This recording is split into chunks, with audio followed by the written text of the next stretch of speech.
What's up, fight fans? We got Sugar Sean O'Malley taking on Aljamain Sterling this Saturday, UFC 292 for the Bantamweight strap and one of the most highly anticipated title fights of the entire year. We got Sugar Sean O'Malley, who I think, what is he, 16-1? Yeah, 16-1. His only loss was that really weird Marlon Vera fight where, everybody knows the leg kick. His nerve went out on him, his perennial nerve went out on him, and that was pretty much a wrap. Marlon was able to gain top control, land devastating elbows that landed to the TKO victory. But since then, Sean has rattled off some crazy performances, not against the highest level of dudes, except for his most recent win against Peter Yan, but his fights against Thomas Almeida, Chris Munho, Julian Paiva. He looked so damn good, so dynamic, untouchable, looked damn near unstoppable. Then he had the fight against Pedro Munoz where literally nothing happened until the eye poke. They just really didn't engage with each other. There was really nothing going on. Neither guy was really engaging. Pedro was trying to intimidate Sean, which just wasn't working, and Sean was putting on a masterclass of checking leg kicks. But besides that, that's literally all we saw in that fight. But after that, most recently, capitalized on an extremely exciting victory over Peter Yan, a split decision victory that a lot of people thought was controversial. It was a close fight, but I would not call it controversial by any means. Personally, I thought Sean won the fight. I'm pretty sure it was the first and the third that I thought he won. It's been a long time since I've watched it, but if I'm not mistaken, that's what I remember him winning. He won a split decision against Peter Yan and has since taken the smart route, waiting for his title shot against Aljamain. Aljamain most recently coming off of his title victory against Henry Cejudo at UFC 288. A lot of question marks have happened within the whole entire career of Aljamain Sterling. Where he's riding like a 9-fight unbeaten streak. He had that weird fight against Peter Yan, the first one where he was getting pieced up, it wasn't looking good, took the illegal knee, and had that weird after post-fight performance. It was a strange thing, and a lot of people gave him a lot of shit, me myself included. But since then, he was able to right those wrongs and won the rematch against Peter Yan, took out TJ Dillashaw, which didn't come without controversy itself because TJ blew his shoulder out in the fight, and, it dislocated. So it's like there's always this question mark to every Aljamain Sterling win, right? And then his most recent one against Henry Cejudo, yeah, he beat Henry, but he beat Henry 3 years on the couch Henry. So there's always going to be that. But you know what, Aljamain, he's fucking good, man. There's a reason why he's on this win streak. He really is good. His personality and his antics sometimes are very cringy, even more cringy than Henry Cejudo.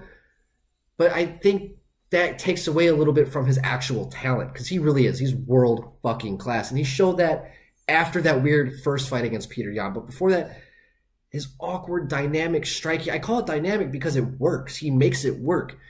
And his ability to threaten these guys on the ground, like what he did to Corey Sandhagen, he's able to get a hold of these dudes. And that is his clear path to victory against Sugar Sean O'Malley. He has to somehow get past the strikes, wait. I think the best thing for Aljamain Sterling is to just wait. Wait for a leg kick. Wait for a flying knee. Wait for some sort of body kick. Wait for that leg to come in. Wait for that knee to come in so you can get a hold. Either grab the leg on a leg kick, grab it on the body, get him to the ground. That's Aljamain's path to success in this fight, is to let Sean make mistakes.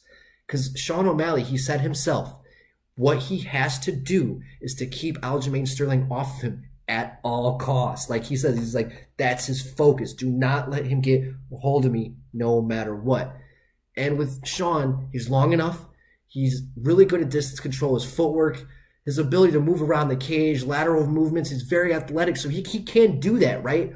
But he's got to not make mistakes like throwing leg kicks, body kicks, flying knees, and even head kicks, because all of those gives Henry an opportunity, Aljo, to get a hold of his leg, get a hold of him, and get it to the ground and take his back and wear him like a backpack like what Aljamain always does. So Sean, if he's smart, he becomes a boxer in this fight, almost Muay Thai. Mainly just worry about getting your hands in there, be sharp, precise, straight punches, keep Aljamain at a distance, keep that distance, and stay patient, pick him apart. If he's just able to do that and just not make mistakes, which fucking damn near impossible against a guy like Aljamain Sterling, that's what makes this fight so compelling to me, because you don't know what's going to happen. I don't give a fuck who you are. You don't know what's going to happen. I don't know what's going to fucking happen. If I'm better, I would not touch this fight with a 10-foot fucking pole. Now, obviously you want to make some money, go for Sean because he's a considerable underdog in this fight. I think it's much more close because If Sean is just able to capitalize on the distance, keep Aljamain off of him, I think Sean wins this fight. I think the striking differential is too much. Yeah, Aljamain's very awkward and throws a lot of stuff, but I think Sean is too technically sound on the feet to get caught by Aljamain. But Aljamain, he has a threat to get a hold of you in the takedowns, which could drop the hands a little bit of Sean. Maybe he could get caught with a weird head kick, I could just see him getting caught with something weird. But Aljo, if he just stays patient, stays away from the shots, keeps himself safe, and waits for an opportunity, waits for Sean to make a mistake, then we could see Aljamain really taking over the fight. But it really all depends, I think, on what Sean does. I really think the outcome of this fight is just Sean O'Malley's game plan and how he's able to stick with that game plan. I hope, knock on wood, I hope there's no fucking weird eye pokes, dick kicks, or any weird fucking hoo-ha going on with this bullshit, because I love this fight so much.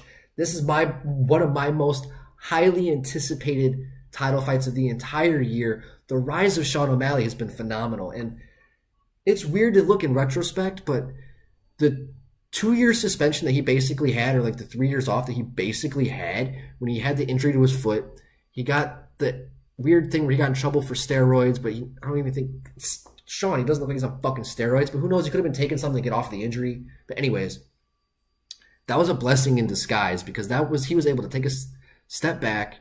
He was able to get himself healthy, focus on what's going to keep him healthy, and get him back to the drawing board. And once we saw the comeback of Sean O'Malley after those suspensions, we saw him beat guys like Jose Quinones and Eddie Wineland before the Marlon Chito Vera fight. So, I mean, to me, I really feel like that suspension, that foot injury, was the best thing that could have happened to Sean O'Malley, because after that Andre Sukentop fight, UFC was going to just push him to the fucking stars. But the way that he's been able to kind of hone back a little bit, take a look at his career with a little bit of perspective, and kind of slow roll himself to success. He's still super young. What is he, 28 years old? He's 28 years old. All the time in the world. So I love everything Sean O'Malley's done so far within his career since his injuries and the weird suspension that he had. I love what he's been able to do as far as like a management standpoint, what Tim Welch has been doing. Shout out to Tim Welch. What Tim Welch has been doing. He's been one of the best coaches in all of MMA. The guy's a fucking genius and does not get enough love.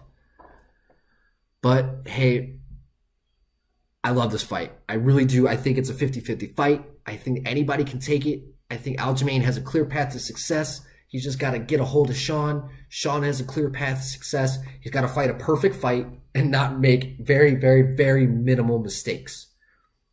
But guys, let me know in the comment section what you guys think. Is Aljamain Sterling going to defend his belt and move up to 145? Or is Sugar Sean O'Malley going to show why he is now going to be the Bantamweight champion at UFC 292?